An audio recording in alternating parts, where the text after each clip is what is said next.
has already been introduced, and also Economies that are afflicted by high levels of corruption are not capable of prospering as fully as those with low levels of such impunity.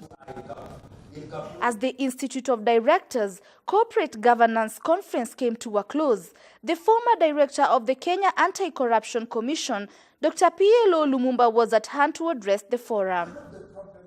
PLO said that if we are going to ensure that corruption does not steal the glory of the region, then we must come up with pieces of legislation that are sound at the regional level. To ensure that corruption does not have a pride of place in the conduct of our affairs in East Africa. Number one, I believe that in the East African region we need a set of pieces of legislation that are good and sound at the regional level. He went on to add that the East African states need to take certain steps in order to win the fight against corruption. We should, in the East African region, harmonize our laws in the fight against corruption.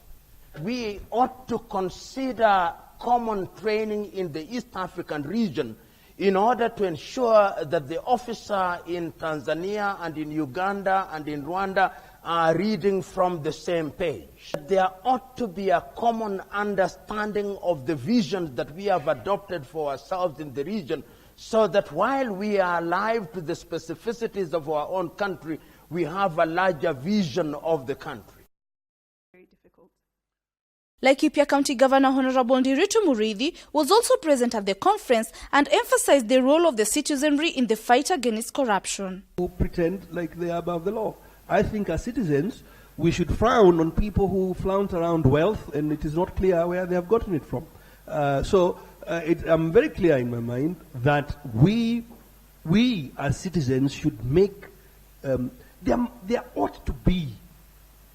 really ought to be a censor or a reputation of risk around corruption. But it doesn't seem that way in Kenya and certainly in East Africa. If somebody has whatever wealth and you don't know really where this person has gotten the wealth, then that's the person who is the best friend of the bishop.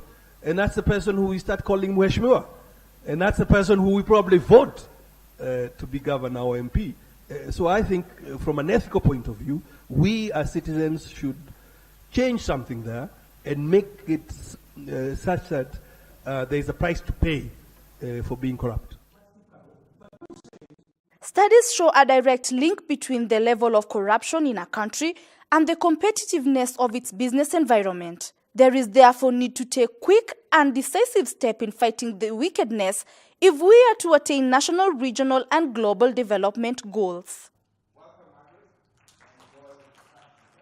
For BrandPlus TV Business News, I am Elsa Atieno.